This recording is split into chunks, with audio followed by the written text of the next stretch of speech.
بلوچستان کے شہر دالبندین سے ہمارے گدروشیا پوائنٹ کے نمائندہ محمد بخش بلوچ کی رپورٹ کے مطابق میونسپل کمیٹی دالبندین کا تعارفی اجلاس زیر صدارت چیئرمین میونسپل کمیٹی میر فیصل خان نوتزئی منعقد ہوا۔ اجلاس کا باقاعدہ آغاز تلاوت کلام پاک سے ہوا، جس کی سعادت ممتاز عالم دین مفتی کریم بخش نوتزئی نے حاصل کی۔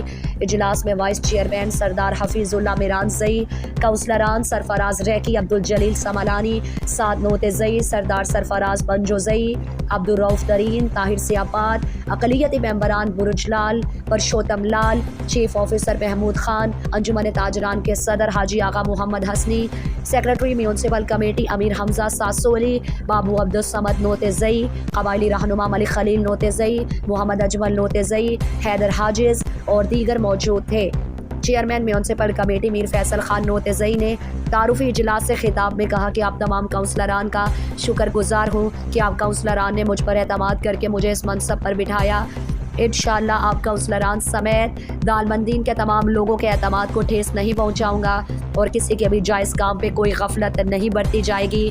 میں خود روزانہ آفس آ کر لوگوں کے مسئلے مسائل سنوں گا اور انہیں حل کرنے کی بھرپور کوشش کروں گا۔